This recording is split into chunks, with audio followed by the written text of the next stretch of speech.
It's race day here at Monza, the opening round of the Blancpain GT Series, our first Endurance Cup race of the season. And it's a wet and soggy Monza that greets the teams this morning as we get set for qualifying with the cars lined up at the end of the pit lane.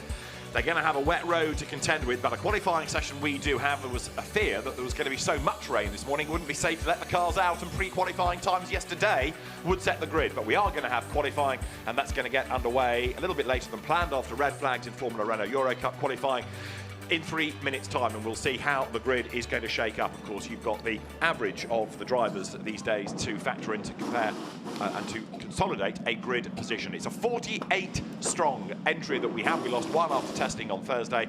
Some names are new, some familiar names aren't on the grid, but even so, we are going to have an ultra-competitive race. Of that, there is no doubt. David Addison and John Watson, trackside. John, it's not exactly the sunny Monza we wanted, but maybe this rain is going to give some teams a chance, and it's certainly going to make for some more drama. Well, good morning. It is certainly going to make a mix and match grid because track conditions are wet.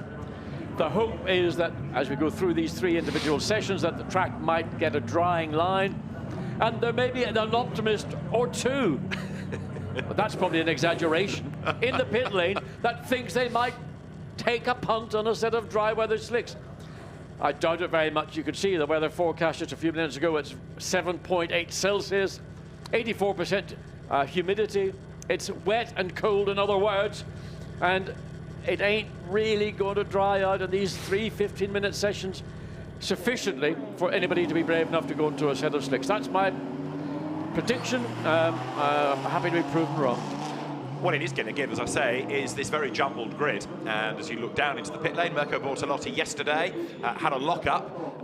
There's a discussion in the pit lane that it was a deliberate lock-up, so he could use a joker tyre and therefore have a brand new tyre rather than go out on one that he'd used already, because apparently Bortolotti was going for a time early and a red flag came out. But anyway, he didn't do it much good in the end in pre-qualifying because A, he didn't get to the top of the times, and B, the times are irrelevant anyway because we do now have this qualifying session, albeit on a wet road. Rover Racing switches to Porsche for this season. Sven Müller is there behind the wheel of number 98, and the sister car yesterday was off the road and in the gravel and up against the tyres, wasn't it? Yes, it was. Matt Campbell got caught out twice, in fact, on a dry track. But it just indicates, you know, the competitiveness within this category. Top 24 cars covered by, well, in fact, top 20 in what was the final practice session pre-qualifying, around about 5:15 until 7:15. Prior to that, in the session in the morning, 24 cars covered by a single second. So how do you predict? And the key obviously is going to be in part your overall performance, but it will be ultimately, can you find a bit of clear track to get that one lap in when your tires are at their peak of the performance curve and not get tripping over somebody. You just saw the Ramon Vos, Tom Onslow Cole, Ram Racing Mercedes. There you can see the Rover Porsches. We've seen Rover Racing adorning Mercedes, BMW, now Porsche. That's the Dynamic Motorsport Porsche, but Klaus Bachler, another very handy Porsche peddler, is going to go out in, and the green flag is waved. We are in business, and also encouragingly behind the Porsche there, you just got a glimpse of number 52 AF Corsa Ferrari. Why is it encouraging? Because we didn't see it at all, haven't got to the bottom of why, in pre-qualifying yesterday, but it's here, it's good to go, and qualifying is underway. This almost looks like night at the Spa 24 hours, doesn't it? Because the light peers through the gloom as everybody now thunders out on track. I mean, it's going to be, first of all, a busy track. Secondly, visibility is going to be difficult because while the rain that's been falling has been very fine, it's almost like a misty rain, there is no wind at all to clear that spray away. So the spray goes up and then more or less falls on the same part of the racetrack that it's already. So watch, see what happens. Black Falcon coming down into the second chicane, 3 Mercedes line astern, 4 Mercedes line astern. All you're going to try and make it best advantage of the track. You can see the vortice coming off the rear wing of these cars, the spray coming off under the rear diffuser. Difficult track conditions. These are heavy cars, got a lot of horsepower, and well, there's rain falling. You can just about make it up through the gloom. It's not heavy, but it's persistent. Yeah. Now, this part of the circuit, the Lesmo curves, yesterday was catching up lots of people, not only in the support races, but in Blancpain GT series as well. And we were discussing yesterday whether we were going to have a safety car affected race, because we had, what, 3 red flags in the free practice, 2 red flags, was it, in pre-qualifying? People kept falling off the road, and that was in the drive. Don't know why. I mean, one of those cars, the 333 Rinaldi Ferrari, it ended up in the barrier on the exit of Lesmo 2. That car, I understand, is ready to go. They would like a hardship lap. I'm not sure there's going to be space in the program to allow them to do that. But yeah, you can see 88 already. That's the Mercedes on the right of the picture. Both side by side. What do you think they're going to achieve by coming into Parabolica in this?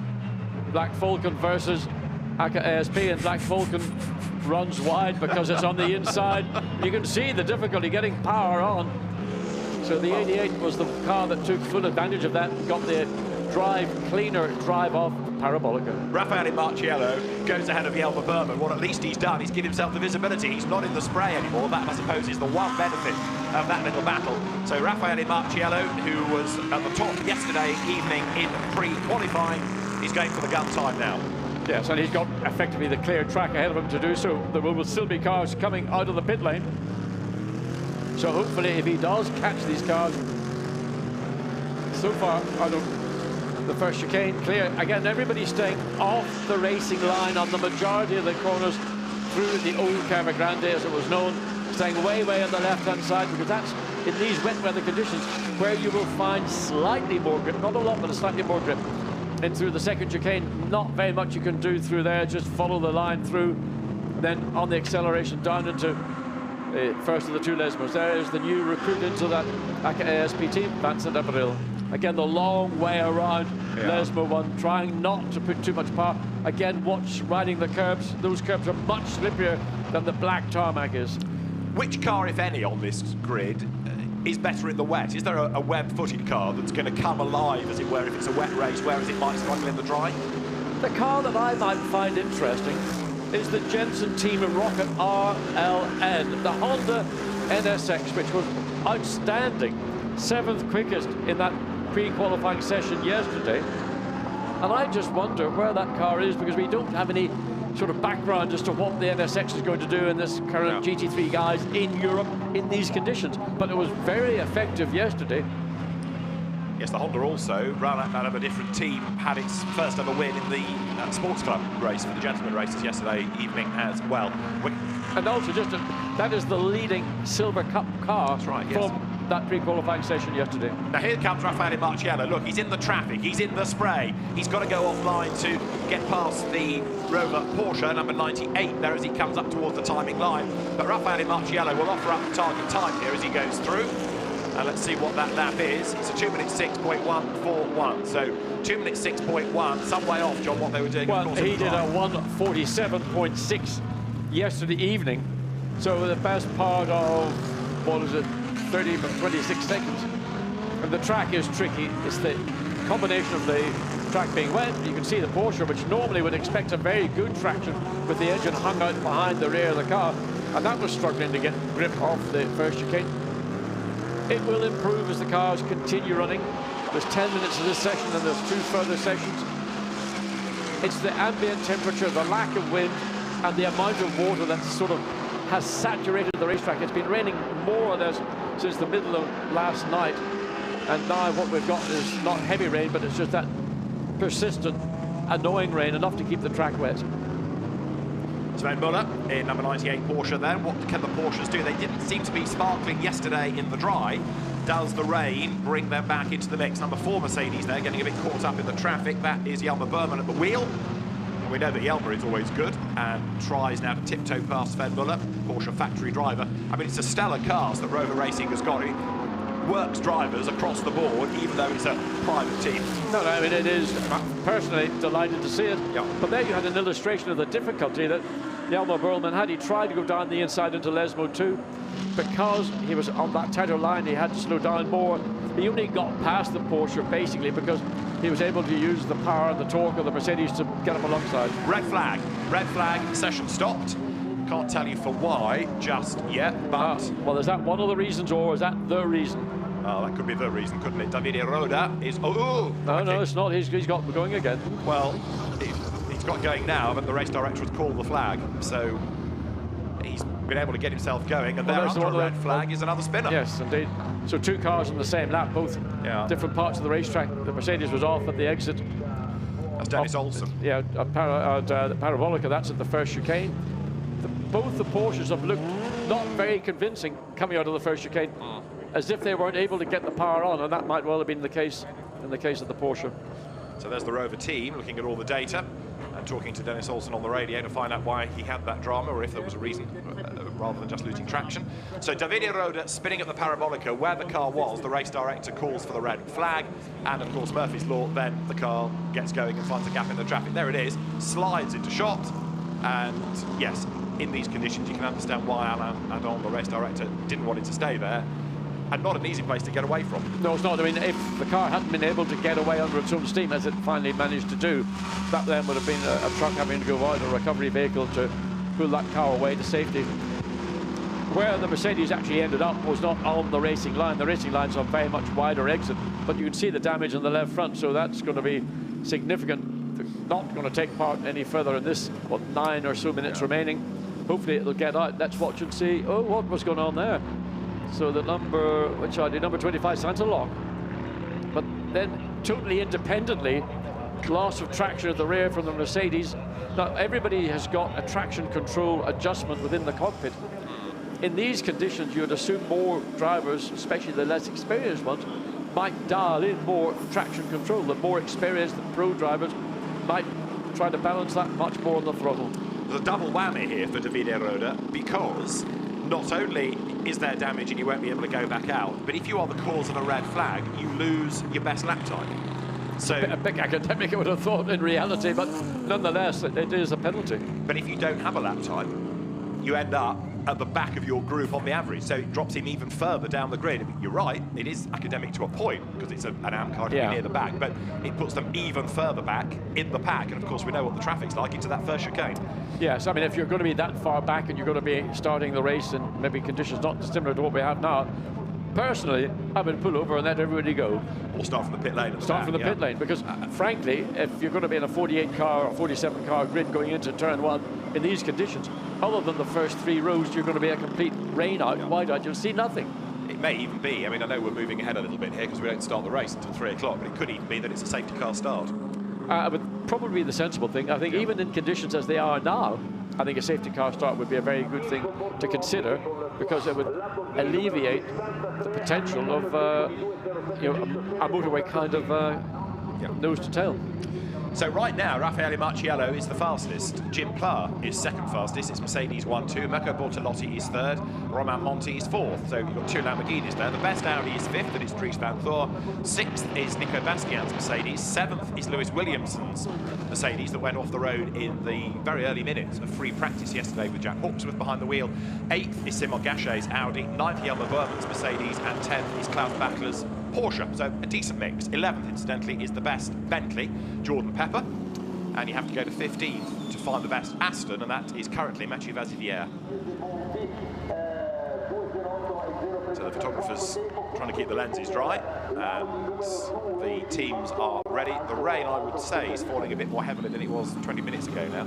So the road is certainly not getting any drier, and getting a good lap time, and it's going to be a tough one. Le Mans class winner Chris Buncan changes teams within Blancpain GT series for this year. He goes to the new Tempesta Racing squad to join Chris Froggatt, up from the Ferrari Challenge, and Jonathan Hui, the experienced sports car racer from Hong Kong. Yeah, currently they are 29th, but I think, again, having only done 3 laps, which the third of which was the in-lap into the pit lane, so it's Jordan Pepper in the 107. So an interesting change around. We've got Alex Buncombe in the 108. Having lost the seat as Nissan are no longer a part of the Blancpain Championships, they co-opted Alex Buncombe in for this race. Bentley did, and it'd be an interesting option. You've got 3 very experienced drivers and Bentley 108. So I wonder if that, in these conditions, will pay them dividends. Getting a lot wetter in the pit lane. Look how much more rain has fallen in the space of the 4 or 5 minutes since. I mean, now those conditions are getting rain. I mean, even from the concrete position, we can see the rain falling. Previously, we couldn't feel it if we were outside, but we couldn't see it from the concrete. With now, it is getting more and more heavy, and this is going to be a further issue for everybody going out as they are in one big gaggle. I mean, if the rain continues like this, as I say, clearly it's going to get slower. We may well have seen the best of the times within this session and within the entirety of qualifying. Absolutely. I mean, what's it now? 7 minutes and 58 seconds.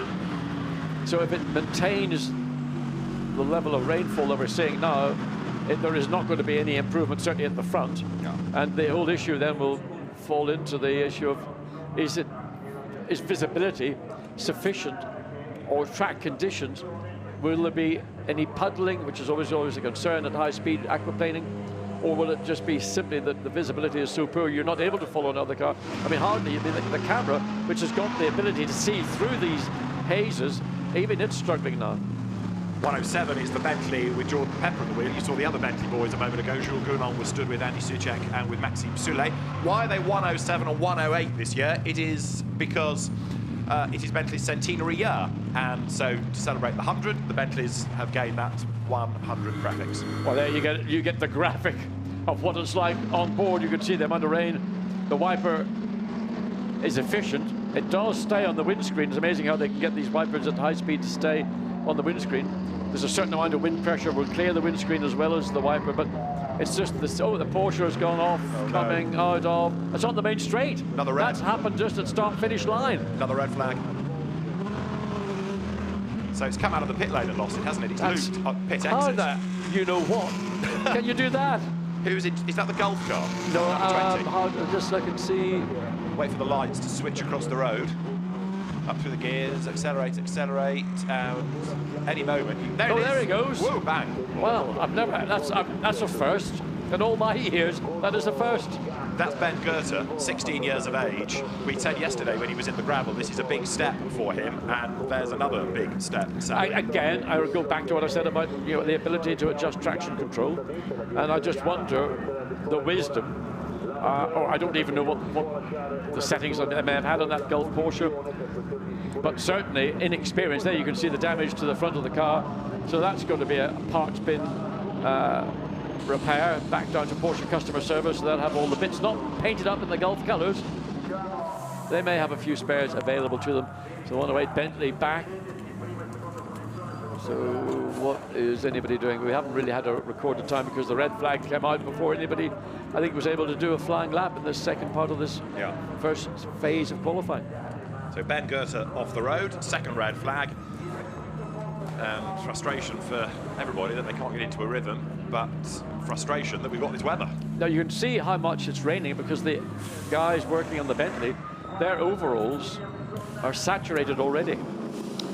One team has got in touch with the officials to say, is it worth delaying qualifying because the rain level is too heavy? Another team reporting that drivers are saying it's like an ice track. Yes, low temperatures, wet track, no wind. I mean, I was told this morning, walking through the paddock, that if the conditions were worse than they are now, which is what we had maybe thought they could have been, that some teams would have said, look, we're not going to go qualifying, we'll start at the back, we don't mind. Yeah. Well, the teams have this message system where they can, from the pit wall, get in touch with race control, and there are lots of them putting forward their respective points of view. But, I mean, we're sitting up in the top of the grandstand overlooking the pits, whereas the teams are out there in it, and of course the drivers are having to cope with the track conditions. Everyone will take a different take on it. The track isn't waterlogged, it's steady, heavy rain. Is it too dangerous in your opinion, John? I know you're not in a car, but I mean, you've raced around Monza enough and you can see what the track state is. Driving a single car around on an empty racetrack, it's drivable without hesitation. The biggest problem for everybody is you're getting bunching of cars, that there's a total lack of forward visibility. You really get disorientated. It's like driving in a pea soup fog. All you have got is your instincts, and that can play effect. You know, it's a bit like being a helicopter pilot in a fog. Disorientation is your biggest danger. Disorientation in a racing car is a big danger. The only way you know where you are is to look 90 degrees to your left or your right to get an indication from your track reference points to know whether you're coming up to the first chicane, the second chicane, or wherever on the racetrack. But it doesn't give you any indication as to how close or not you are to a car or a series of cars that are ahead of you. So that's the concern that drivers will have. Some drivers are bullish about it and they just drive through it because that's how they are. Others a lot more aware and a lot more cautious in those difficult conditions. Now, they have, of course, the race officials, Eric Ellery, as the driving standards advisor. That's more in the case of an incident between two cars, but equally, as an experienced racer, Le Mans winner, he will have an input into this. He'll be able to sit with Alain Adam and Joel Duval, the race director, and his deputy, and offer a driver's perspective, won't he? Yes, he will do. I mean, currently, I wouldn't think the conditions are so severe that you'd want to delay qualifying, but it's not a million miles away. With this delay for the removal of the Gulf Porsche, the rain that's falling is just continuing to build up the levels of water. There will be patches of standing water, so it's not improving.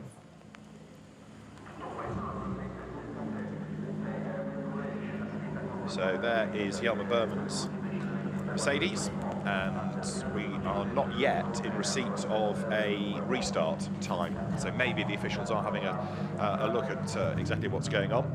So the Mercedes will be good to go very shortly as we get set for the resumption of this qualifying session.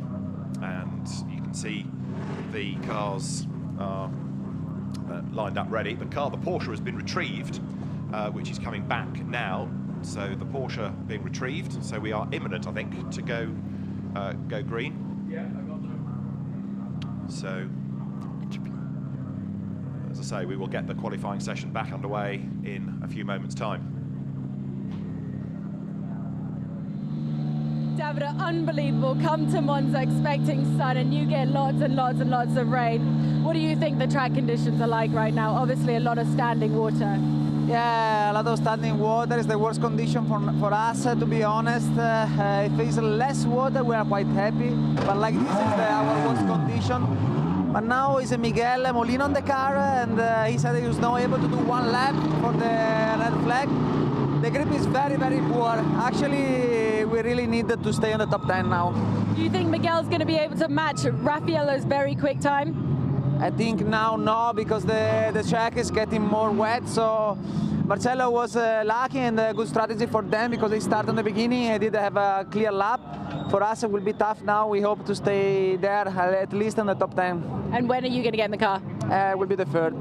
Good luck, thank you.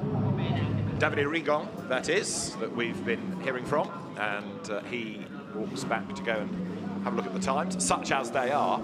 Now, we don't have a restart time, but the fast lane is open, so we are sort of ready. And the Porsche we've seen being retrieved, so it won't be long before we get things back underway, but it is going to be a real challenge for everybody, this. And, of course, John, we don't know exactly what the weather is going to do, but the fear is that it's going to fall like this all day, and it's going to be even more wet, of course, when we get to the race at 3 o'clock this afternoon. Well, there you can see a sheen on the track surface. That's water, standing water. It's not deep standing water, but it is there. So when everybody returns to the racetrack, those at the front of the line of cars will have the initial advantage, but once they start a flying lap, they'll be catching up to the tail of the cars that are the last to leave the pit lane. The pit lane is now open, the track has gone green, so it is going to be a test of the ability, the skill, the courage of these 47 cars as they make their way back onto the track. Still 6.5 minutes of this first qualifying round to go. So that green flag is shown, and the lights emerge from the pit lane once again. 1 or 2 lagging back because they don't want to be in the traffic. They'd like a little bit of clear track space, but others just need to get on with the job because we've still got 17 cars that have not done a lap time. For some reason, I don't know why, I can't work it out, but the 54 Porsche, the Dynamic Motorsports, looks visually different from the real racing cars, whether it's to do with the color of that lizard green compared to the Rover Racing white, yellow and black. Anyway, down into Lesmo 1, and that's the way to go around Lesmo 1, around the outside, but make sure that the car you're overtaking is aware you're there, because it would be natural for it to want to run up the track on the exit of the corner. And that was 78 James Poole, who is new to Blancpain GT Series, but we've seen James racing in Lamborghini Super Trofeo in Europe and in the Asian Championship, came out of the MSA F4, British Formula 4 Championship. Just watching, I think it was a 43 Mercedes just moving around the racetrack, trying to get some load and temperature into these wet weather tyres, just to give them that little bit of additional grip and but difficult conditions up now into the Ascari. The first of the Aston Martins through. Again, everybody staying slightly offline, more in the middle of the racetrack, looking for that a little bit of additional grip. So another stop-start session. It may well be that we have a stop-start race with full course yellows or safety cars, depending on how the race pans out, how the weather conditions pan out. We've had lots of incident over the course of the weekend, including, as we were saying earlier, 333 Ferrari being quite badly launched yesterday when it had its spin, and off the road goes 59, the garage 59 Aston Martin, that's Contend. It takes an awful lot of getting used to seeing that team and some of the drivers with an Aston rather than the M word. Yes, there's been a number of significant changes with driver and team lineups and equipment. So Ledegar in the garage 59 Aston Martin AMG, and that's potentially, in my view anyway, going to be one of the very strong competitors throughout this endurance championship. Stage way to the right of the racetrack, coming down into the first chicane. The curbing here has changed from the event here last year. It's much more aggressive into turns into first chicane, second chicane, to try and stop the track limit abuses that were quite common, particularly in the second chicane. So to discourage that straight line effect. So then the guy comes down, he's got relatively clear track ahead of him. It's only just the rain that's falling. So look how stiff the chassis is on the Aston Martin. Andrew Watson in that car just, yeah, and you can see blowing his lips and thinking, well, am I a lucky boy or am I a lucky boy? In the pits, nice and dry. Yeah, living the dream, isn't he? He's got to get out later on in these conditions. They'll be worse potentially if the rain keeps on falling. The spray hanging in the air. Now the best lap time we had, of course, earlier on, it's 2 minutes 6.141. That's the target, but I think right now people just want to get a lap in because they're running out of time. They've got 3 minutes to go, and this could, as I said earlier, be your best option to get a half-decent lap time in. You're taking the average of the three drivers. So the drivers that go out in the third session, the likes of Vincent Abril or Rolf Eichen or Christopher Hasse, Mauro Engel, Stephen Kane, as Andrew Kikonik and Johnny Adam look on, they're going to get the worst of the weather. In the background there was Chris Goodwin. Garage 59 has gone through a few manifestations, but now it's owned by Chris Goodwin, Alexander West and Andrew Kikonik. And as it runs, Aston Martin's factory driver Johnny Adam comes on board. Excellent driver is Johnny. Remember how he shone here 2 years ago in the Oman Racing Team entry, got the fastest lap of the race, and of course won the Pro-Am category with Ahmed Al-Harfi. Right, green flag still around the circuit, and there's time really now for just one lap for most, two for this contingent and ahead coming over the line. There's just time for two more laps if you want them. So Comte Ledegar, 2 minutes 13.4. I mean, against 2:06.1, the best part of 7 seconds a lap slower. Now that's no reflection on Comte Ledegar or on the Aston Martin. It's, I think, more to do with just how much wet is on the racetrack. There's the Honda. It's a nice looking car. Because of the Jenson Button connection, of course, it runs in a livery that's a tribute to his World Championship winning season. It's a broad colour scheme to a degree, going back to Jenson's championship winning season. And Matt McMurray, the American driver, is behind the wheel of it. Struan Moore, who was a regular with Bob Neville's Nissan squad, and also Philip Frommenweiler as the other drivers. And Philip Frommenweiler was very impressive yesterday in the pre-qualifying session. Yes, I mean, this car ended up 7th quickest. And I think that Bob Neville, whose team is running the Honda, very satisfied indeed. Even more satisfied, in fact, with the running that they did in preparation for what they thought was going to be a dry race. We're in on tyres that were not brand new. They were matching the best time set by pretty much the leading group of cars. So their race pace is very strong indeed. But of course, it's a Silver Cup entry. It's not a pro entry. So Matt McMurray behind the wheel currently. Where does the Team Rocket bit come from? Is that just a word, or is there some significance? I'm sure that somewhere down the line, Jens could explain it to us if ever bothers to turn up at an event. I mean, the person that really does know would Chris Buncombe, because Chris Buncombe and Jensen are the buddies from when they were still sucking dummies down in Frome. Chris is on the grid, as we were seeing earlier in the Ferrari. Alex Buncombe for Bentley. Dan Jonathan is here as well, former racer himself. Right, the flag is imminent, and what are we getting in terms of time? It's still Raffaele Marciello at the top, but have we had anybody else improve?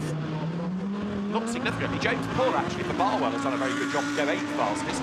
Simon Gachet 9th, Yama Bourbonnais is down at 10th, and Q1 is at an end because the flag comes out, and lots of people breathe a sigh of relief. What is interesting that one car has done a lap time within a second of its previous best, which is the 88 Mercedes of Raffaele Marciello. So track conditions are, in my opinion, worse than they were at the beginning of the session.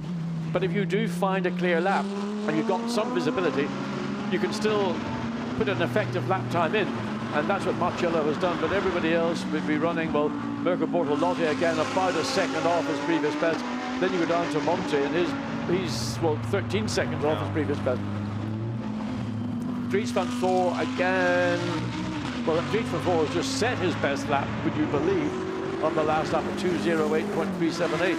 So track conditions, while visibility is awful, but track conditions are good enough to, if you can find a clear bit of racetrack, to get a time in. Look, Bortolotti fastest overall in the middle sector. He has yet to take the flag, so this lap will count. So personal best, an absolute best. Has he got clear track space? Just about. Has he got visibility? He's got enough. He's coming down to the Parabolica, so the time to beat is a 2:06.141 set by Raffaele Marciello. Just going through the picture there. And he comes then now up towards the timing line. The clock ticks away. Is this going to be an improvement? There is 63 then. That's the Lamborghini that comes up towards the exit. It twitches, he corrects it, he's still pushing as best he can. It's all a bit heart in mouth. Remember, 2:06 to beat. It's a 2:02, 3, 4 up towards the timing line. He'll break the beam at 2:06.007, and that means that Mirko Bortolotti goes to the top of the times by 0.134 of a second. Italian car, Italian driver, Italian circuit. Lamborghini fastest in Q1, right at the very end. Very, very well driven by Mirko Bortolotti in difficult conditions which were deteriorating from the start of this session. Finally overcame by what, 0.134 of a second, the time that was set by Raffaele Marciello at the very beginning. Set it on lap 2, his first full flying lap. So Bortolotti has got his head down. It was a difficult day for him yesterday, coming down into this chicane, the second chicane on his first flying lap, but a massive lock-up on the right front. You've alluded to some of the rumours that might have been in the paddock, David. Certainly the right front tyre would have been trashed. Well, it's been a good effort by Bortolotti. Can I just go back to the Honda for a moment? Indeed. I'm indebted to Honda's very active PR department, which is watching all of this from afar.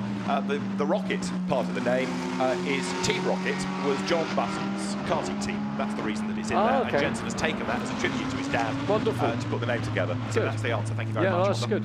Well, we know Jensen is, you know, his father was such an incremental part of his life. Yeah. And sadly missed. And in a way, Jonathan Buncombe, who's the dad of Chris and Alex Buncombe, has not a surrogate dad to Jensen, but they all grew up as families doing rallycross. Of course, Jonathan was well known as a circuit racer as well. In fact, I think when Jensen went off-road in the Baja, whatever it was, recently, Jonathan Buncombe was a part of the support group. I think you're right, yes. Inveterate enthusiast. Yes, absolutely. So Mirko Bortolotti is the fastest in that session by 0.134 of a second. Now the cars aren't circulating, and actually I think the rain has stopped falling for the moment. It doesn't look that bad. If anything, it's the spray making it look worse when it hangs in the air. Look out of our window over the pit straight, and the rain's falling a little, but it's not as heavy as it was. It's eased off undoubtedly. The key for Bortolotti was getting that lap wherein he wasn't affected by the spray from other cars. He was able to see more clearly where he wanted to place his Lamborghini Huracan Evo, and I mean, very effective indeed in the middle sector, where he was fastest overall, and then just sneaked the quickest time. You can see in the pit lane entrance where there's been less traffic, very much wetter, but the beginnings of a line coming past pit straight. So those are the times at the end of Q1. Remember, this doesn't determine the grid, it's the average across the drivers, and we'll be able to look at that as well as individual parts of qualifying as we go through the process. Mirko Bortolotti then ahead of Raffaele Marciello. Jim Pla doing a good job for third, and Nico Bastian fourth quickest ahead of Stein Schotthorst. The Dutch driver late into the Attempto Audi as an entry. but doing a good job. And so too Romain Monti to be 6th ahead of Dries Van Thol, then Jordan Pepper's Bentley, Alex Buncombe's Bentley next ahead of Clement Schmidt, with another of the Audis that we have. Then Lewis Williams in 11th ahead of James Paul. Phil Keane, Marvin Kirchhofer in the Aston Martin just ahead of Coen Ledegaard. So it's an intriguing top 15, lots to shuffle about, lots to look for as people make progress in the race. Simon Gachet doing a good job, 16th. Yelmer Berman's quite a long way back. Might have expected more from him. And the same true of Mathieu Vazivière, perhaps, because admittedly with so many quick drivers they can't all be up at the pointy end of the grid, but there are some that will perhaps inevitably think they could have done better. The Rover Porsches, though, quite a long way back, aren't they? You find Sven Muller only 25th, Matt McMurray in the Honda that we were talking about 28th, and Dennis Olsen in the second of the Rover Racing Porsches only 30th. Go further down the order, the Team Parker Racing Bentley, Derek Pierce doing the time in Q1, that's 33rd, that's one of the Pro-Am entries. Florian Scholz at 36, he had a spin yesterday. He's ahead of Nick Hommerson though, which is a good effort because Nick's a double Pro-Am champion. Chris Buncombe's Ferrari only 40th. Fabian Barthez, footballer, is 43rd, a retired footballer, 43rd fastest. That's the sole Lexus that we have on the grid. And then at the foot of the times, of course, are those that had their times disallowed, namely Ben Goethe and David Eroda, and they lost their times for causing the red flag. In 1 minute and 20 seconds time, the pit lane will be open for Q2. The team's hard at work on tyre changing duties here. Yes, and it'll be a fresh set of wet weather tyres that will go on. So the 63, which snatched that quickest time in the last flying lap of this first of 15-minute sessions. So that's encouragement for the Grasso Racing team. Didn't really show the level of performance we're accustomed to in the practice sessions that we had on Saturday morning. Got closer to it in the pre-qualifying session on Saturday evening. But Bortolotti has done a stunning job in difficult track conditions. Got the clear track when it counted and made the lap count. So there's the queue of cars all lined up. You don't want to be really in the traffic. You want to be as close to the front as you can and try and wriggle your way through, don't you? Let's go to the pit lane and hear it from the man of the moment, because Mirko Bortolotti did that great time. He is fresh out of the car, ready to talk to Dakota. Mirko, what a mega lap. Where did that lap come from? We thought Raffaello was going to really have an advantage, but then you just came out of nowhere. What a game changer. Yeah, just big balls, honestly. Second run now was crazy with the aquaplaning. I was sideways on the straight, passing the BMW before the Ascari. I just said I had to push this lap and finish it. Doesn't matter what happens. It worked out really well. We managed to sort out the problems we had yesterday in practice with the ABS finally, so it's looking okay, but it's tricky conditions. Really happy with that Q1 pole, and but still 2 segments to go, and let's see. But at the moment, really happy. Let's see how Christian goes in Q2. Thank you.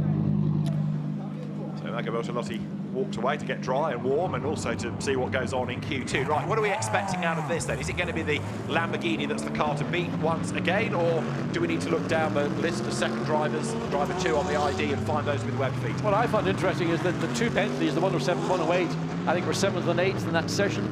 So I would like to keep an eye on both those cars. They are very compliant in terms of their chassis setups.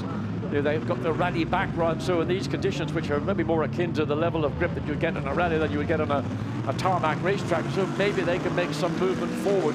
It's about all 3 drivers over these 3 sessions. The outstanding performance, clearly, Mirko Bortolotti, and explained vividly and graphically how he managed to get that time in and how difficult that middle sector was. And aquaplaning on the run up to the Ascari chicane, passing another car was not something that you would like to do in every sector of the racetrack. So Lamborghini has the upper hand. The 88 Mercedes will always be in there. Keep an eye on the 2 Bentleys. They're suddenly coming forward in these more difficult conditions. That's right, they didn't look great yesterday. That is 333, I fear, that has slid, and Denis Bulatov gets back into the right direction. Was it Bulatov that had the accident yesterday? It was, wasn't it? He was behind the wheel, I think, when the car went off the road in pre-qualifying. Just check that. 107 Bentley is, and they're preparing to go out. So it's Jules Gugnon behind the wheel. Jean-Marc, his dad. You're getting all fathers of sons now rocking up, and there you can see lights up the rear wheels of the Bentley just to get it moved. That shows how little traction there really is in the pit lane.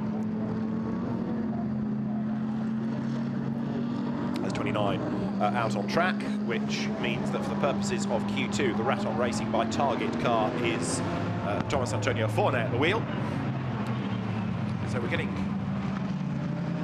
impressive times offered, and actually if the rain has eased, this might prove to be fractionally faster. We'll have to wait and see. 2 minutes 6.007 is the target time. Currently just on this out lap, but it's Jordan Witt in the 78, the Barwell Lamborghini, who's got fastest sector in sector 2, and personal best obviously early out in this session. If we go back to Barthez in the Lexus, there are some of the, well, this is the new team in Blancpain Orange 1 FFF Racing. There's somebody spun coming out of second chicane. Hopefully he can get going. It's Mercedes. Is 87. Doesn't narrow it down really by saying it's Mercedes, does it? But you're absolutely right, John. Well done. It is 87. Yeah, the old mince pies just. Mauro Ricci it is, who's gone around. Here's the replay. I thought he might have clipped the curb on the inside, but he didn't. It just was simply not getting enough traction, maybe too much throttle, just trying to push a little bit too hard too soon. So it is slightly clearer as you see the view as you approach the Ascari chicane. 107 Bentley, as John rightly says, that could be one to watch here. Jules Gounod at the wheel, and running behind is the number 72 Ferrari. It's got the Russian driver Mikhail Alyoshin now in for the driving duties for the next 11 minutes, because the clock ticks on down. 15 minutes does not last long at all when you take your out lap and installation lap, and then the need to get certainly one, maybe two decent qualifying times in. Mikhail Alyoshin and the 72 Ferrari. Carl, we caught the end of the curb, I think, with that right rear wheel, just made it flick one way and the other. So that's, again, something you need to be very aware of, that the curbs are going to be a lot slipperier than the actual back tarmac is. And there's a red flag, and I've just seen lots of marshals rushing up the pit lane to get into a record truck, and that's 87 due to go out, and it's Ricci again, is it? I think it is. So out of Lesmo too. Again, as everybody slows down, he's then able to find a gap in the traffic, but 2 spins, I think, on the same lap for Mauro Ricci. So that's a Pro-Am car. Can he get going again? A couple of vehicles on his way to him anyway. He wants to, he's doing the right thing by trying to stay off the exit of Lesmo 2, but he's now on the grass, which will be saturated, and hopefully he might get some traction. He's got the deep grooved wet weather tyres to assist, but sitting there, and you can see all the steam emanating from under the bonnet, and you don't really want to be sitting stationary with your engine running. He's going to have to wait pretty much until the entire field comes through out of Lesmo 2. Loses his best lap time for causing the red flag as well, and everybody trickles their way back towards the pit lane. That's 52 Ferrari, which is, as you can see, crabbing. Understanding he may have hit the wall coming out of the second chicane. Is that Louis Machiels? It is, in that car. So there's the witness marks of the Ferrari. Well, that's going to have to be cleared up as well.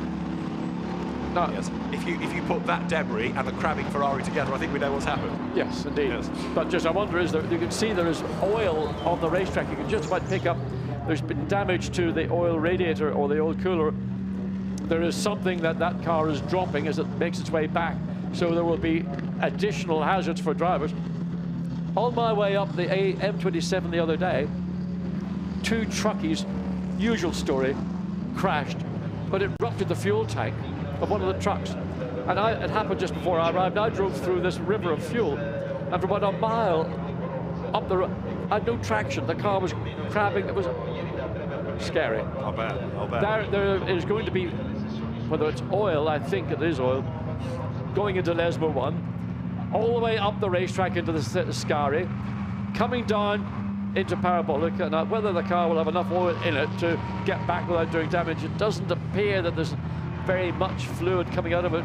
Can't see anything on the racetrack, but it was clear for sure when the car rejoined just before coming into Lesmo 1. So there you go, the Monza Drift Championship. And you can see the damage, you can see the suspension damage, but it could be the next Fast and Furious movie, couldn't it? Monza Drift, where you come here into the pit lane, will limp Louis Machiels. It's not quite how you meant to drive your Ferrari. Don't try this at home, everybody. No, not at all. I mean, it's I mean, apart from anything else, we find it highly amusing, but it's a lot of work for the team. They're going to have to take the whole back end of the car off. That's going to be, that's its qualifying over. It'll not be rejoining for, certainly not for Q3, let alone for the remainder of 10 minutes of Q2. Just illustrates how easy it is, particularly in the exit of the chicanes. Well, there's the 87 still, but I think maybe the engine's been shut down because it was just going to boil itself down to nothing. So the 87 at the exit of Lesmo, the Ferrari was on the exit of the second chicane, probably caught the curb and flicked it round. So we had 10 minutes and change to go. Clock stopped because it's qualifying. No recorded times. No. No, you're right, because nobody had been able to get a full lap in. Romain Dumas. Now let's see what he can do in the 98 Porsche. And the man who did that, was it Timo Bernhardt or Dumas did the blinding lap at Spa? And then one of the other, I think it was Timo Bernhardt might have done it at Nürburgring, one of the two anyway. I think it was Timo Bernhardt did it at Nürburgring. The factory prototypes. Romain Dumas, quickest man up Pikes Peak last year, quickest man up Goodwood's Hill, and there's a damaged 17 Audi. Yeah, that is indeed. Again, it's more carbon fibre, looking in to see whether there's any damage to the water or oil coolers. Certainly the water cooler at the front of the Audi. That's Paul Petit, incidentally, that's had the off in that car. Was that cause and effect? Was that what maybe, was there contact between the Ferrari and the Audi coming out of the second chicane? Because that looks to me as if that was one car contacting another. Could be right. Because there's loads of black carbon fibre on the racetrack. So was there contact between the Ferrari and the Audi on the exit of second chicane rather than maybe a driver error in terms of just singular accident? So the WRT squad with, of course, the DTM program this year to look for as well, look after as well, sets to work to try and repair 17. Don't yet have a start time, a restart time, but of course we're still getting the Mercedes cleared off the far side of the circuit. Well, that car needs to be pushed back into the garage so the whole team can get stuck in and get the bodywork removed, to check and see if there's any damage to the steering, suspension on that right front, check out all the water, oil, whatever the connections that would be in the nose of the Audi. But that was quite a big hit to do that amount of damage. Remember, Audis in particular, Mercedes, they're built as a turnkey customer car, and they're built in a way that they're designed to take a fair amount of rough and tumble.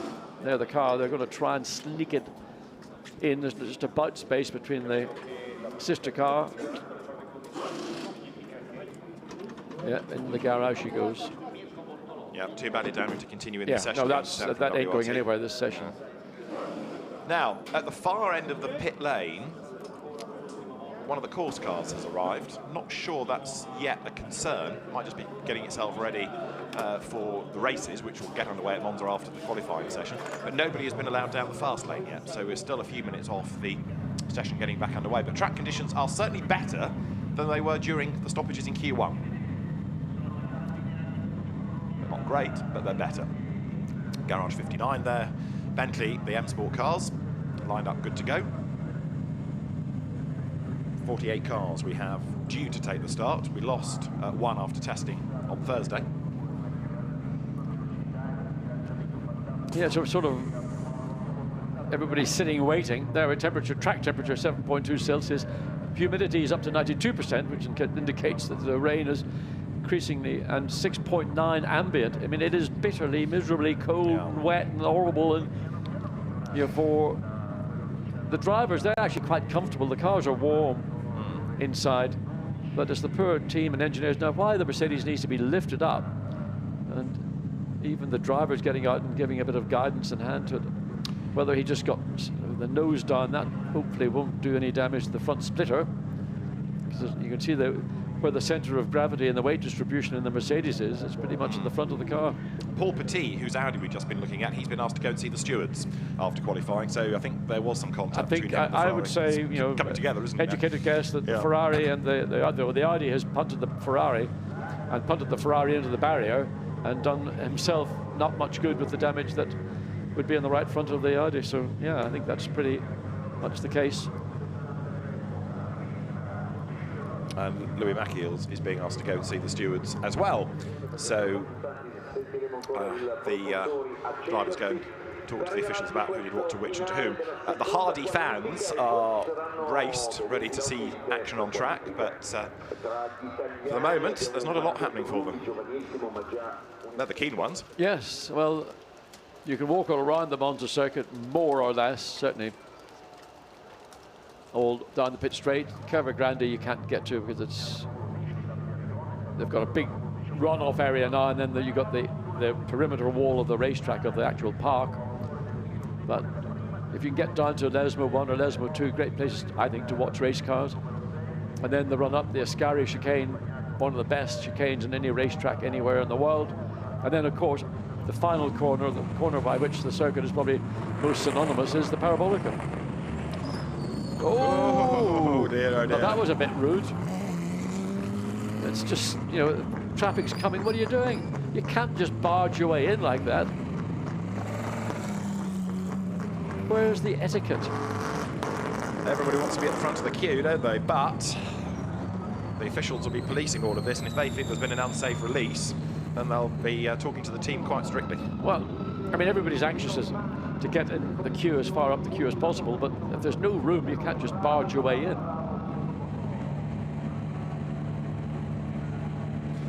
Now let's hear from more of the drivers. Paul Petit, we've been looking at the car, we've seen the damage, we need to find out his side of the story, don't we really? Paul Petit is in the pit lane now with Dakota. Paul, as we can see, the mechanics are working very hard behind us to fix your car. What on earth went on there? I don't understand what happened. For me, it's not possible to drive like this. So the guy in front of me is on the straight, he just overtakes a guy, and after he takes a break on the straight, and I can't do nothing. Okay, I don't understand what he does, but just look on your mirror, guy. I don't understand. It's very bad for the race and for everything.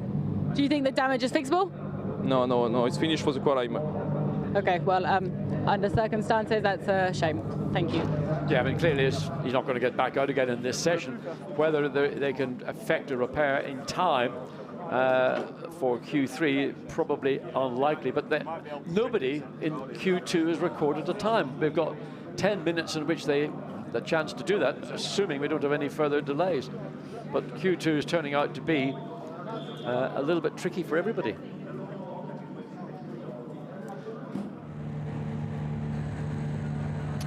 Fast lane is open, the green flag is shown, and we are now back running. It's Mercedes number 4, I think, was first out.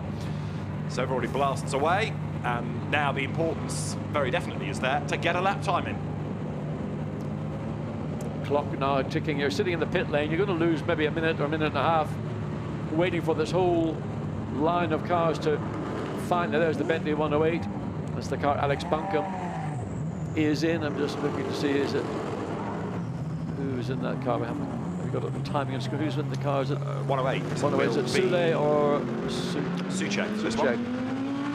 There's the sister 107. I think I was looking. There's the Aston there. There's 59. The Astons look very, very stiff, particularly the garage 59 cars. When they're riding curve, the car doesn't look to be particularly compliant, which is something that you see very much more with the Mercedes, in particular, the AMG GT3s. Well, there's the AM Corsa team hard at work. Interesting, they're doing that on the pit apron. Stephen Kane is busy looking at the weather forecast, I suspect. Or else he's doing a load of selfies, but I would imagine it's the weather. What's he taking photographs of, possibly? Is that for his Instagram account? Here I am with the son of Monza. Well, we've heard Paul Petit. Let's hear from the other side of the incident, because Louis Machiels is currently with Dakota. Well, he's gone actually, but we were just about to interview him and see what his side of the story was. He was a little bit outraged with what 17 said. We're going to go back to the qualifying session now. Let's see what happens. So Louis Machiels still a bit grumpy, not hanging about to be spoken to. I think the view is if you're tagged from behind, what have I done wrong? You know, but you know, you're two sides of the same story. One claiming that the other car stopped, you know, couldn't avoid it, and the other saying, well, what was I do? I didn't do anything wrong. Tell me what I did wrong. It'll be resolved, no doubt, when the stewards sit down and hear both sides of the story. But the difficulty is, in these extremely difficult conditions, everybody's got to be more than vigilant to anticipate and expect things which you would not expect in full dry conditions. And time in memoriam, there's been incidents in wet weather events where, I mean, I think most notably when Michael Schumacher and David Coulthard had a coming together in Spa in 1998. And, I mean, well, you saw what happened as a consequence. Those old enough to remember the scenes of Schumacher running down the pit lane trying to confront Coulthard. This three-wheel car. Right, times. We need some times, drivers. And at the moment, Christian Engelhardt back into the number 63 Lamborghini. There was a conversation at the end of last year that suggested he would no longer be part of the Grasser Racing Team squad, and yet there he is on the entry list, and we know he's a good driver. So Christian Engelhardt is at the wheel of the car, currently got the fastest time out of Q1. Michael Meadows takes over the 88 Mercedes. Amaro Ricci, of course, has lost his lap time by dint of causing a red flag. Well, the Porsche, you can see hidden, shadowed, coming down by the Audi, coming down into the second chicane, but trying to go the very long way around the exit of Curva Grande, again looking to get the benefit of the Porsche engine hanging over the rear wheels, that extra traction. Dirk Werner behind the wheel of the 99, and the longer he stays behind the Audi, the less chance he's got of red flag finding a way through. Didn't take long. Red flag again, and somebody has gone off the road. It's in the last sector, I think. Oh my word, it's the Team Parker Bentley, and that's got a lot of damage. Yes, and that maybe is coming out of the Ascari chicane. He may have looked at coming out of the chicane. You can see the front of the car ripped off. Rob Smith behind the wheel. It is at the exit of, indeed, usual story. Run the curb, car just swings around, pendulum takes you straight into that tire, well, the green tire, no, that 29 as well. That's a different part of the racetrack. That's out of the first chicane. Facing the wrong way, spun coming out of the chicane, isn't he? Thomas Antonio Forno then facing the wrong way. He's either been up the escape road and accelerated and lost it, or... No one has yet recorded a time in this session. We're never going to get through this. Are we going to revert back? If nobody gets a time in this session, will we revert back to the pre-qualifying times or not? I mean, it's going to be this is a conundrum. Should that be the case? I mean, the other factor in all of this is just how many incidents we're having, and partly the delays in the timetable, but partly what kind of a race we might end up with if the track conditions remain like this. And I mean, it's not torrential rain. The road is wet, yes. They're tricky cars to drive in the wet, yes. But we've had worse rain at the Nürburgring in the past, or at Spa, for example. We're not talking here about the biblical rainfall that was feared when we all got here a few days ago. No, it's not. But ambient here you see again coming down. Oh, look at that. Oh, crikey. Weird. I mean, I've never seen that part of the racetrack getting attacked into the first chicane. Just the car snatched and swung to the right. There is the Lamborghini going to be craned away. So that actually happened into, not out of the chicane. Into the chicane, yeah. I mean, that shows you how far the car travelled. That's the lack of grip both on the racetrack. Of course, the grass is saturated as well. But it is a combination. It's low ambient temperature, low track temperature, low tire temperature, inexperience, lack of visibility. I've run out of other excuses. Well, but they're all valid, and I was going to ask you about tyres, because with all of these stoppages, the tyres are never getting any temperature. No, they're not. You do a lap, you sit there for 5 minutes, you go out again, you're on cold tyres. Well, so they're not getting up to temperature to work. Wet weather tyres have got a deep tread pattern in them to cut through standing water or cut through water, but they are designed to work in a temperature range. And to make them work as they're designed to, they've got to get to that particular temperature range. So if you're on your out lap and you get caught out or you make a mistake, the penalty is you're going to go off. The Bentley, I mean, that's a lot of damage to the front of the Bentley. Now, it looks bad. When they get it back and the whole left side, the front of the car, the guard, that will all be replaced.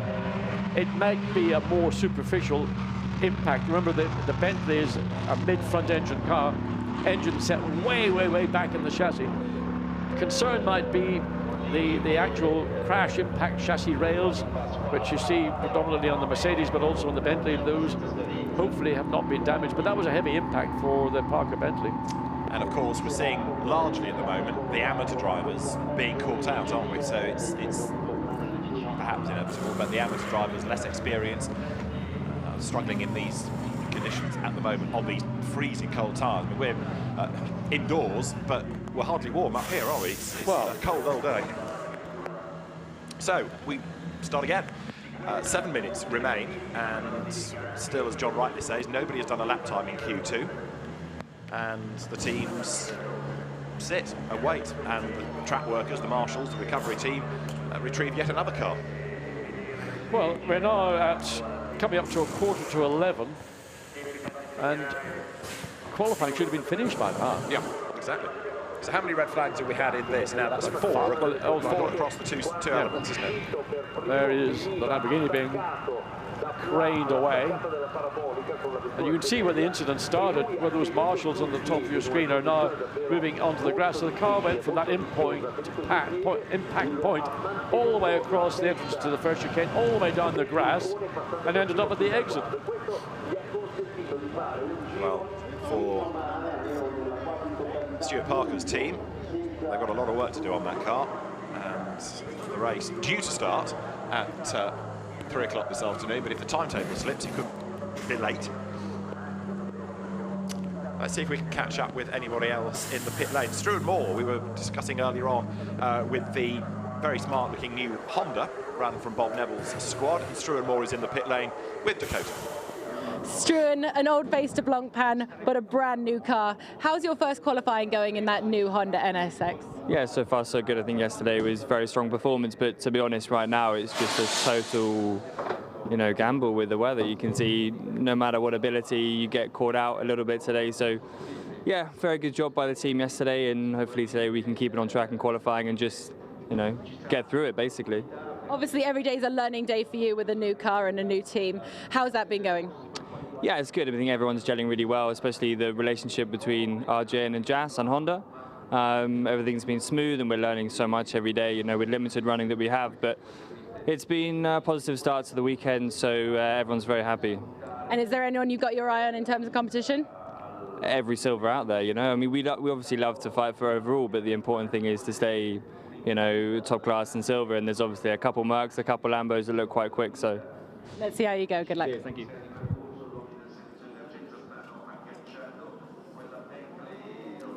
So Struan Moore looking to get in the car for the third element of the session, and we await the session to get back underway. It's a fabulous circuit, Monza. It's a great shame that we're being affected like this. I mean, it's one of my favourite circuits all time. I mean, apart from it's in Italy, it's close to Milan.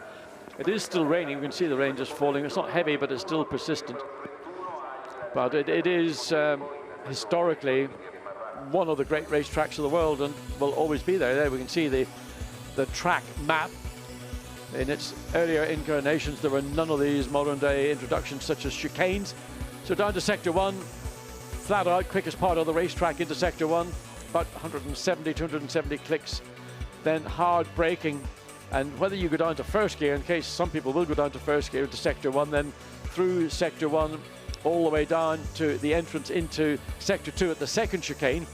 Then you go into the two great corners, I believe, on the racetrack. Lesmo 1, which is now pretty much the profile as it more or less was, but sector 2, you can see Lesmo 2, much tighter. That was reconfigured maybe 12, 15 years ago because of concerns of corner speeds on the exit. Tell me about it.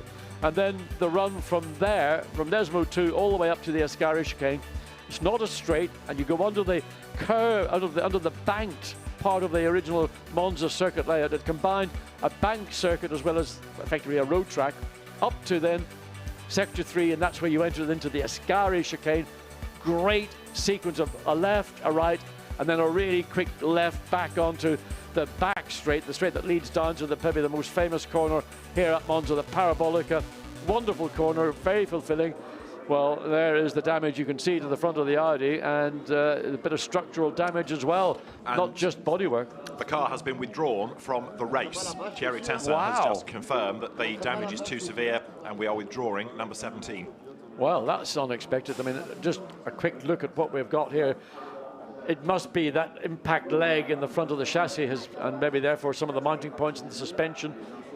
And that's hitting the back of another car. I mean, the car wasn't stationary. It was moving, but it must have been one almighty impact to do that amount of damage. So 1 down for WRT, and that car will have to go back, whether it'll be a repair. And there you can see the front structure. That's a lot of aluminium in the construction of the chassis. So bad news.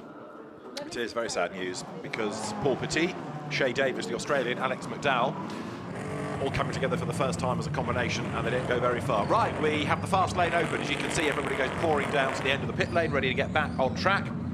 And then this session is going to be live once again, and we'll see what happens next. Can we have somebody please set a representative lap time? Or is that going to be, I mean... Well, they're going to do something, surely. But at the moment, just drive around. Again, what's slightly puzzling, and maybe this is why people are falling foul, it looks better. Every time we have a lull like that and the spray goes away, it just looks like a pretty wet day, a damp day. And maybe drivers now thinking, yeah, it's improving, I can push a bit more, and suddenly on those cold tyres, bang, they're off the road again. Well, that is maybe the thought of the experienced drivers. The inexperienced drivers, I would have said, would have been absolutely walking in eggshells, but it is the less experienced, the inexperienced drivers that are getting caught out. So even if they're on eggshells, they're still too quick. Yeah. But you can see just coming through how much commitment there is as they come through Curva Grande, down into the second chicane. Then everybody of this leading group of cars, probably all pro cars, being driven, you know, at the best speed they can do under the conditions. Out of the second chicane, nothing has been spared. There's the 88 Mercedes, the third of these 3 cars. Either it'll be Michael Meadows behind the wheel. I'm looking to see who it is on the 88. It is Meadows. There's Michael Meadows behind the wheel. There's the Honda 22. Great addition, both in terms of the patronage, but also the brand. Yeah, we saw Hondas in the Blancpain GT Series Asia last year, or Honda singular, but it's great to have the car in Europe, and there's also one running, and indeed winning a race yesterday within the Blancpain GT Sports Club. Jens Müller, the former Lister driver from Le Mans, Danish touring car driver, he won yesterday in dominant fashion. It really was a very easy win. Well, we only got 5 minutes to go. Well, by the time they get around to start-finish line, this group of cars, it will be 4 minutes and 40-odd seconds, I would imagine. So they will get, if there's no more stoppages, they'll certainly get at least 2 flying laps in. That's the sorry story of number 17 that's being cleaned and then be put away. What that does give, there's always a positive somewhere, a bit more space to work in for the other WLT engineers during the course of the race. They've got a bit more space in the pit boxes there, 52. I'm interested that they're doing that on the apron. I mean, there's 4 people working on the car. I mean, you're only mandated, like, I think, 3 people in the pit lane.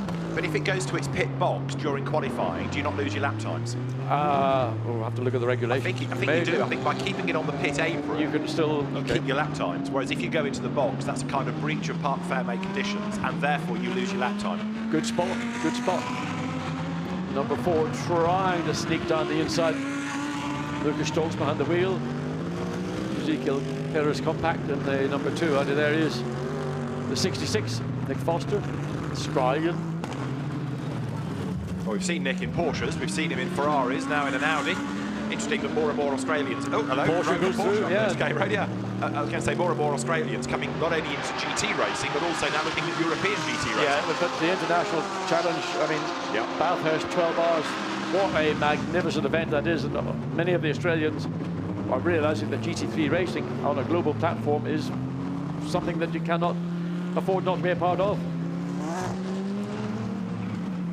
There, Nick Foster comes through the glue. Number 66, he shares with Kelvin van der Linde and Clemens Schmidt. So it's an interesting combination that. Nick Foster, as I say, came with really some prominence in Porsches initially. 3.5 minutes to go. No lap times. No lap times. We'll get some. We'll get some. It's one shot, isn't it? Well, certainly the lead group of cars are on their first flying, well, they're on a flying lap, not their first flying lap, on a flying lap. So again, the traffic, you see those lead cars catching up to the back of the 15 Lamborghini, which has gone out late. So there's a bit of bunching coming into the Ascari chicane, and the visibility then on the run down into Parabolica is going to be a little bit more challenging. So through they turn, the gloom really, it's the spray hanging in the air, but when the cars stop, doesn't look a lot brighter, inevitably. Right, we're going to get a lap time soon, he hopes. And who will it be from? Who was first out? Oh, Aston Martin. The garage 59 runs wide. Whoa, a 66 runs way deep and wide into Parabolica. That's Nick Foster, isn't it? We've got a time. Jordan Lewitt does a 2:07.012. But on the average, fastest has just got the Timur Boguslavski Mercedes, Nico Bastian's car, 2:07.287 on an average time now. But it's Jordan Lewitt the quickest in the session. Nick Foster got fastest sector 3. So we've got something finally to put into the Q2 record book.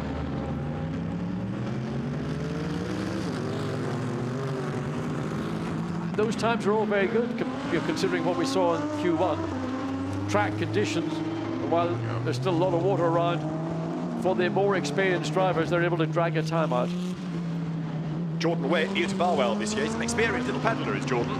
Comes from Cheshire, and he's got Sandy Mitchell and James Paul. They are a good Silver Cup combination, and Barwell, as we know, is a very nicely run team. Very well run. Very well run indeed. So that's an outstanding effort. And Nick Foster has just gone sector 1 fastest in the 66 Audi. So that's a purple for that car in sector 1. Still looking down to see Andrew Watson, 59 Aston Martin, had gone 6th quickest. He's now, well, it's the 563 Lamborghini of Dennis Lind, who's quickest overall in a 2:06.6. So it's popped up. We haven't seen it, but you can hardly see anybody let alone see this 563. Now Christian Engelhardt's time, which is good enough to be, what, 7th, has actually put the car back to the top on the average. So Dennis Lind is quickest in Q2, but the current pole position, the average time, 2:07.1, Christian Engelhardt and Mirko Bortolotti. So averaging it out, that's how you get the grid these days, and that's to stop having people out of position on the grid based on a qualifying time set by a quicker co-driver you did on the average. Jordan Lewitt tiptoeing around, but this is looking strong, isn't it? Very good. I mean, he got fastest sector in the middle sector. Christian Engelhardt's got fastest sector time in the first sector. So Lamborghinis, for some reason, be it independent or Silver Cup or Pro-Am and Pro cars, seem to be right now the best brand dealing with these conditions. Last lap for Jordan with 2:05.2. Very good indeed. The Mercedes comes across the line, and where does that put Michael Meadows? Michael still showing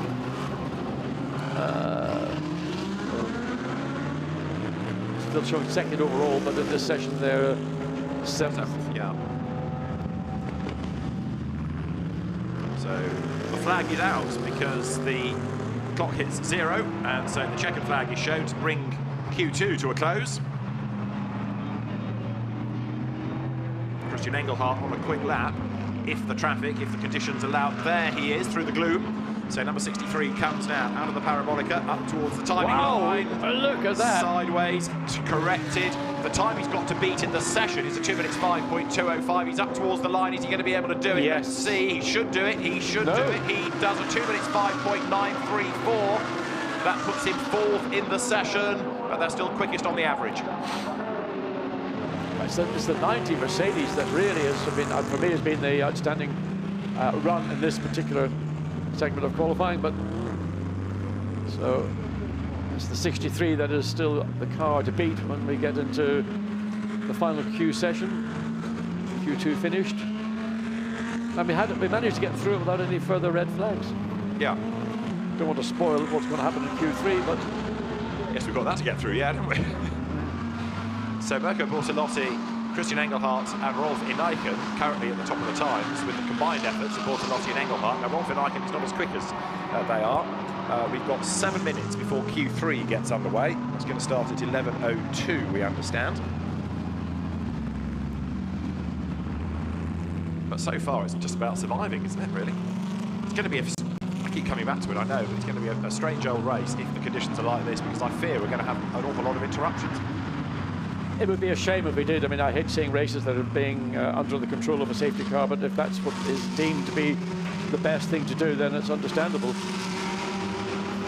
One's assuming that this weather that's basically hanging over Milan and Monza is eventually going to clear through.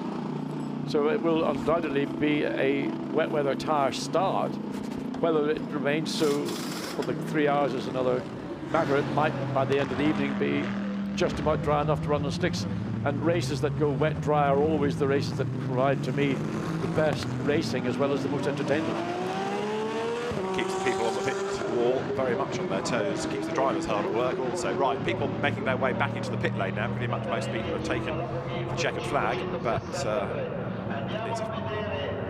cold, damp, pretty unpleasant Monza that the teams are having to cope with at the moment. And tyre temperature becoming a factor, as well as temperature of personnel. John made the point earlier that all those mechanics in the pit lane absolutely soaking wet already. Yes, I mean, they're the ones that have got to then get into the preparation of the car. So whether they'll have a change of overalls in the event that one set gets saturated, it's not much fun with these low ambient temperatures and having a wet pair of overalls. So. And the same true, I suppose, of the marshals, who are out in it, are going to be out in it all day because they've got, all being well, 3 more races to run before we get to the Blancpain race. Let's just go to the times quickly.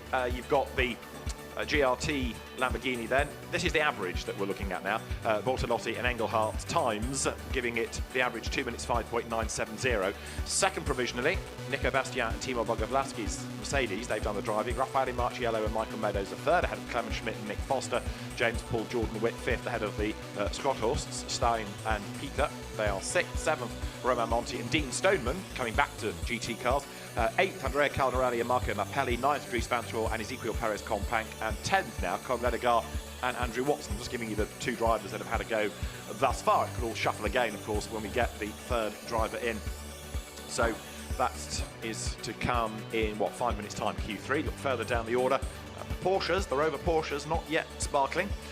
19th, Rick Brokers and Charles Viert. They've got Nissan Emirates Ricardo Sanchez with them, and he will take that car over next. Sven Muller, Romain Dumas, they are 21st currently. Saleh Yoluch, winner of the Nations Cup last year, remember? He's 23rd with Ahmad Al-Harthi, and Charlie Eastwood will go next in Aston Martin.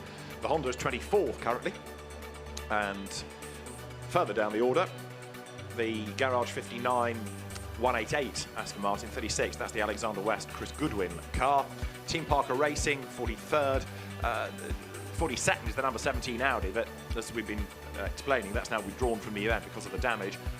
I'm a bit fearful for the TPR Bentley as well, because that did look quite badly bashed about at the front. 52, which is the other car damaged and being worked on in the pit lane, so it doesn't lose its lap times. That currently 44th, just ahead of the Pierre Stephanie Marc Rostin BMW, and at the foot of the times it is 111, which went off in the first session. I don't think it came out in the second, to be fair. Davide Roda, Giuseppe Cipriani and Marco Antonelli with a lot of work to do. The same is true of the Gulf Porsche. That didn't go back out again either. So, Q3. I just started talking about marshals getting wet, John. You were going to, I think, say something about... Let me turn you on. Yes, indeed. In a manner of speaking. In a manner of speaking. The camera crews, I mean, they're the unspoken heroes. Yeah. They're out there from daylight until dusk in all sorts of weather conditions. The one thing is that they know they're going to be in the elements all day long. They come accordingly, but nonetheless, they are the unsung heroes, I think, of many heroes that are here at every motorsport event, be it in the pit lane, be it track marshals, be it camera crews. So that's the 107 Bentley that you're looking through the windscreen thereof. You are Stephen Kane, effectively, at the moment, because that's your view. Yeah, Stephen might turn the wipers off. I don't know why they need to be... Well, it's not raining now, is it? I mean, that makes it look just grey and miserable. Oh, there's a bit of rain, OK, I spoke too soon, but it's not anything like as bad as it was for Q1. Now, Jordan Witt, we just saw doing good things in the Barwell Lamborghini. Let's see if we can catch up with Jordan about his Lamborghini exploits. Dakota's with him now. Jordan, fastest in Q2. That's got to feel good, doesn't it? Yeah, it's awesome. You know, we've put a lot of effort in to get to here this year. You know, we've done like quite a bit of testing behind the scenes. It's my first time running in the wet with a car, so yeah, I'm really pleased with that. Is there anything else you can add to it? Anything you're concerned about today? No, not really. I think, you know, if it stays wet, we're in a really good place. I found a bit more time on my in-lap, but it was just, yeah, I saw my mistake at T1, but then Sector 2 I found another 310, so I was really happy. I bet you were. Well done. Yeah, thank you. Again, a Silver Cup car. I mean, right at the pointy end of the qualifying in Q2. I mean, this Silver Cup has been a great idea because it's bringing in all these young guns and you're getting them from either sports car backgrounds or single-seater backgrounds, and it's a very level playing field. It's a very competitive playing field, and it really has given a new impetus to the championship. Vincent Abril's Mercedes there is ready to try and elbow its way into the queue, a bit like people do at passport control. You know, you've got the nice line of people all... Well, we'll not be bothered much by that in a few months' time, will we? All waiting patiently, then someone comes along and gets their elbows out. That's what the Mercedes will try and do in a moment. Yeah, so Vincent Abril, this is his first outing now as a ACA ASP driver, looking into Antonelli Motorsport, trying to... Well, there's what the Mercedes looks like with all the sexy bodywork off it. And again, it'll be a matter of whether they can straighten out the damaged bits and fit the new bits to the damaged bits that they couldn't replace. They're under no pressure now. They're just going to get the car prepared for this afternoon's 3-hour event at Monza. And of course, there's an element of, I suppose, there's a bit of gravel in there somewhere, as well as all the grass and whatever else the car picked up when it had the barrier on the exit of Parabolica. So out they go again, and this is, of course, a fresh session. This isn't a restart, this is Q3. So the times in this will be independent, but then, of course, we factor them into the average for the actual grid. You just see the 88 Mercedes sitting there waiting, dancing or waiting for the gap. Some people being a little bit more patient and realizing that maybe if they wait and let others go ahead, that they're maybe going to have a better opportunity of seeing where they're going.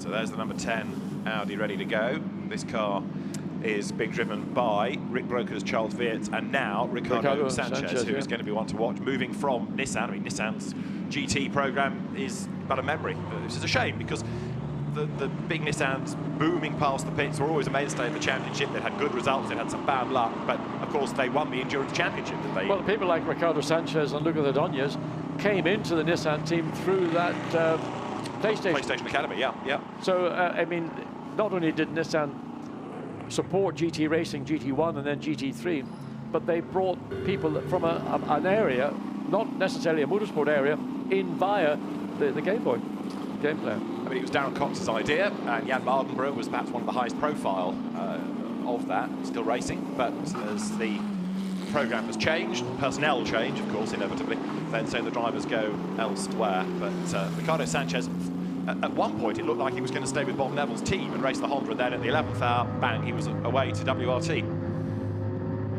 Well, not a bad option. No. You have to say. But I think that the Honda, the NSX, from what I've seen of it so far this weekend, and what we saw in GT4 as well, when that GT4 Honda took victory, is going to be a very, very useful car over the course of the 10 events in both sprint and endurance Blancpain. A little bit more circumspect on the outlap than we've maybe seen in the previous 2 qualifying sessions. In theory, this is where you've got your star driver, isn't it? Sometimes most teams will keep the real star for the final element of qualifying, because that's when on a lighter fuel load and the track rubbered in, you'll get your best time. And look at that, that is Jose Manuel Valviani. I mean, he just touched the throttle. You can see there's a little bit of standing water on the outside, caught up with the right rear wheel, and I mean, literally, it rotated in the car's own length. He doesn't want to go into the gravel, he wants to try and get the car. Oh, it's getting ugly. Looks risky. Oh, he's going to have to end up. I like his auto testing skills. I was going to say, he'd be a very good rally driver with that level of yellow flag still showing on the entry into turn 1. That's due to the Ferrari having its little own adventures. Throws it through the bollards, doesn't he? Right, there is how wet it is at turn 1. I don't know whether it's me, but everybody is looking a lot more cautious on their out lap. This is the first flying lap for that group of cars. There's the Honda accelerating through, going up into... I thought he was going to get past the Ferrari, but didn't quite manage it going into Parabolica. Well, maybe a word has gone round to say, look, you know, we need to get some times in here, everybody. Be serious, be sensible about it. The best sectors are being offered up by Sandy Mitchell in the number 78. Barwell Lamborghini, the car that Jordan Witt has just been doing good things with. So again, that's looking very competitive indeed. You've got Maxime Martin out in number 62, Aston Martin. He could be one to watch in this, with his great pace in the wet. I think all those years back to Spa. Marcus Winkelhock in the 26 centre lock Audi. Listen, very, very close. Good time in that first sector.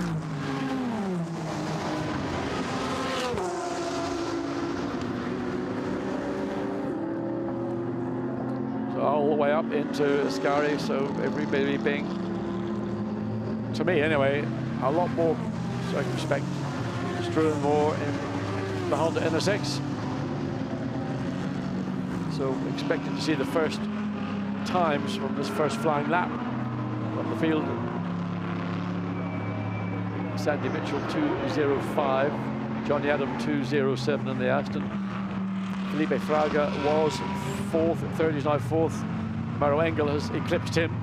So pretty impressive times coming on that first flying lap.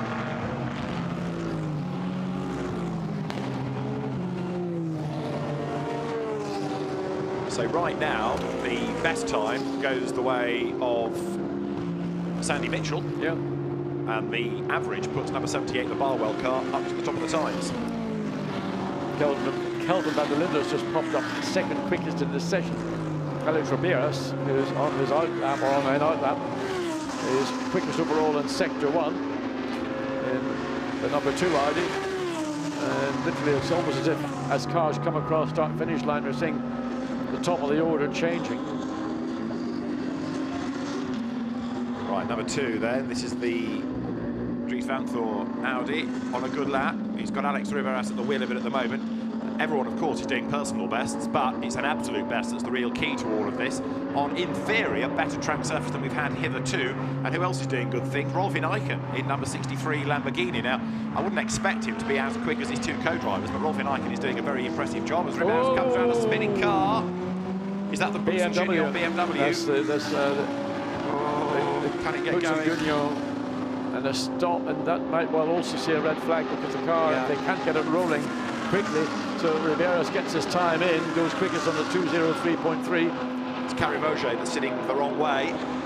But are we going to have a red flag? Can he get going again? The yellow is still there. The race director will hope that it can fire up. The yellow flag has gone in, so I think Roger has got going once more.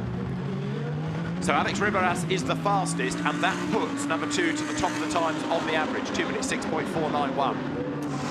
But it is current fourth quickest Dennis Lind in the Lamborghini, who is fastest now in that first sector. So waiting to see where the 63 is. It has yet to show a lap. I haven't seen that. Wow, Mapelli, how much curb do you want to take? I mean, that is being greedy, taking that inside curb as aggressively as that in these conditions.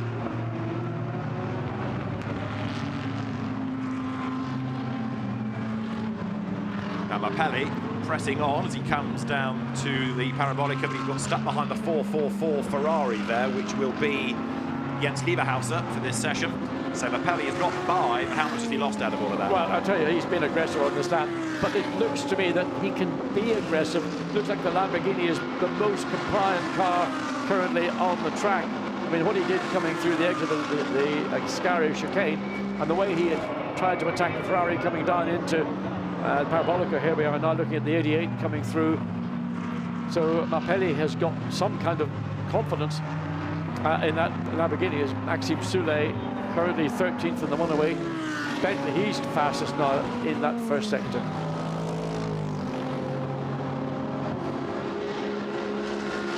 The yellow flag in the first sector. We are hearing as well there's been a spin from number 33, which is Manuel Lauck in the Rinaldi Ferrari, but the yellow flag is still being shown on the timing screen within sector 1. We'll try and pick up who it is that's at the moment as Alex Riberas goes through once more. 2 minutes 3.132. It's another good lap time. Yeah, it's actually increased his speed. He's about a tenth and a half quicker than on this lap than he was on his previous. There's Soulet in the Bentley, and he was fastest overall in sector 1. Got a personal best in sector 2.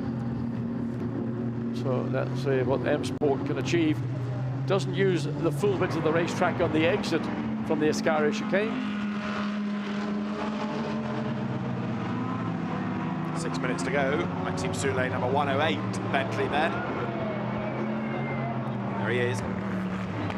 New new livery for this season, new number for this season, for what used to be Bentley number 8. And up towards the timing line he comes. No, he's going in the pit lane. No, he's staying on. He's totally, I mean, a very unusual exit out of Parabolica. Now, whether he has found grip out there, and Maxime Soulet goes up. Third fastest. Yeah. 2 minutes 3.955, so that puts the car 7th on the average. He looked slow in Parabolica, but what he was doing was using the inside of the corner, because rather than running wide as everybody would tend to do, that's where the rubber's lying, that's where the track is going to be slightly less grippy. Stayed very tight on the exit and picked up grip and picked up a really good run through to go third quickest.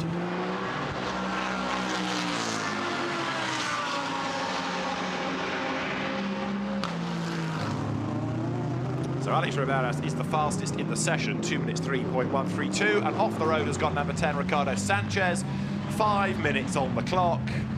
Wet gravel compact, he might even be able to drive out of that. Let's see, he's going to try, but no, he's too far gone, isn't he? Yeah, no, I mean, he's and that's again at Desmo too. So watch the car. What's going on there? Was that under? He got it under brakes, snatched, and he almost maintained the momentum to drive the car. And again, that's going to be, it's a long way off the racetrack, but where those deemed to be in a hazardous position. Certainly the snatch vehicles will not be able to get to him unless we have a red flag, but we've got 4.5 minutes in the session remaining. Will they decide to throw a red flag and get that car removed? It'll take a long time, won't it? You'll lose another 10 or 15 minutes by doing that. But is it fair to have a yellow flag out and therefore compromise people's lap times? 97 is Charlie Eastwood in the Oman Racing Team TF Sport car. And that's Stuart Moore sliding his way out of the chicane.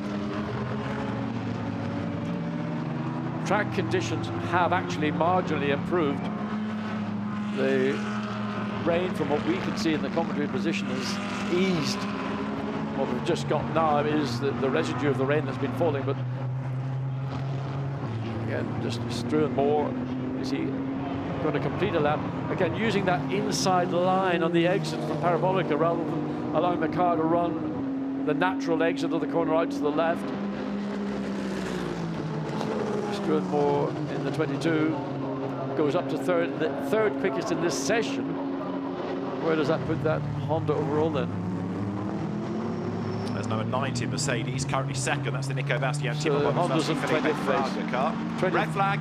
Yeah, there we are. 3 minutes and change. Red flag again, and that must be for the Sanchez Audi. Yes, it's just here at the exit of Parabolica. The car is in the gravel. It's right up against the barrier, up the tire barrier anyway. So it's been deemed the safest thing is to get the snatch vehicle, to get it recovered, get it away. Just under 3.5 minutes of the session remaining. And by the time you do an out lap, you might only get one flying lap if you're fortunate.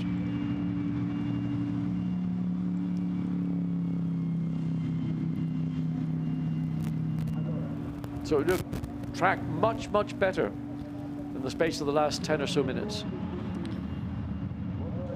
And 1:08, Maxime Soulet has had a lap time disallowed for cutting the chicane at the first corner. So the field will come back to the pit lane. I mean, is it worth restarting for 3 minutes, John? Because they'll lose. I mean, they'll get one flying lap at best, won't they? Would have to be something you would have to run past the teams. I don't think if you did it, it would be fair. Albeit, I mean, how long is this delay going to take? A minute and a bit? We understand that there's a discussion going on about the potential restart.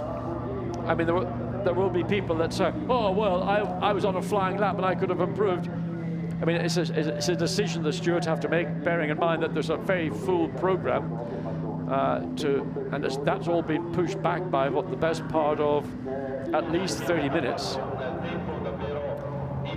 Track conditions at the best that they've been at any point. Session will not be resumed. Session will not be resumed. Oh, there we are. That's Alain Adam's voice, the race director. So the session will not be resumed, and we will shortly move to racing because the Blancpain GT Sports Club will be on track next. Snorkel masks fitted.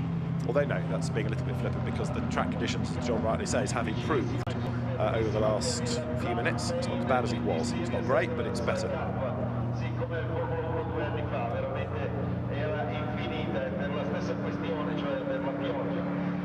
So session won't restart.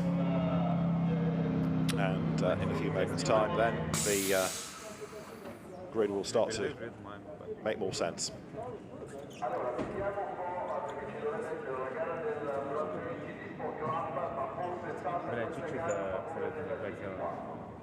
So one or two rather frustrated drivers, and some teams with an awful lot of work to do now before we can go racing. Yeah, Nico Bastian sort of hovering around, wondering, well, he wouldn't have been behind the wheel, would he, in his SP Mercedes, or the new additions?